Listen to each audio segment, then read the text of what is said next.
Doctor नाना फडके हे अकोल्याच्या संगीत विश्वातलं खूप सुप्रसिद्ध असं नाव आहे आणि नुकतंच त्यांनी कवितेमध्ये सुद्धा तितकंच दमदार पदार्पण केलं आहे.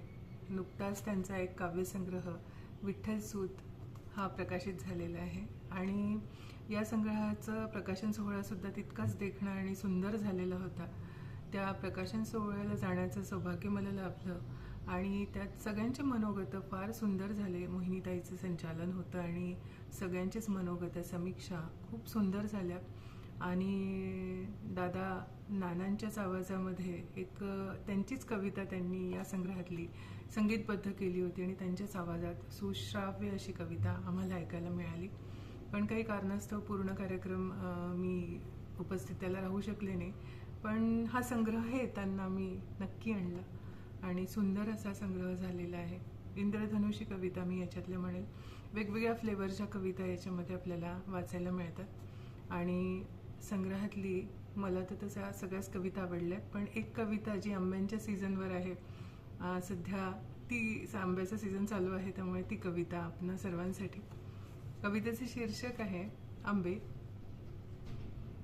पाहुणी सगळी चालीत आंब्याच्या रूपाने बाजारी, वेगळ्या जाती किमतीची चव प्रत्येकाची न्यारी. भगवा रंग दरवळे सुगंध हापूस महाराष्ट्राचा राजा, येता बाजारी या पाहुण्याचा वेगळाच गाजावाजा.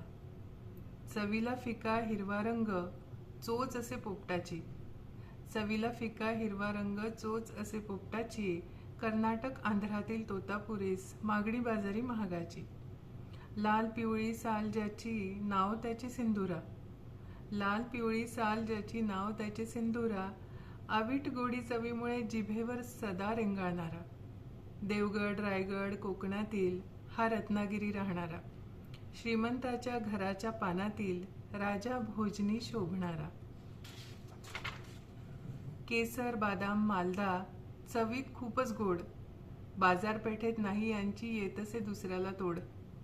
लंगडा नीलम शेवटी बसले गुमान दुकानी, लंगडा नीरम शेवटी बसले गुमान दुकानी, गरिबाच्या ताटात असती कधी कधी भोजनी, गरिबाच्या ताटात असती कधी कधीच भोजनी. ज्याच्या त्याच्या ऐपतीने खातात सगळेच आंबे, ज्याच्या त्याच्या ऐपतीने खातात सगळेच आंबे.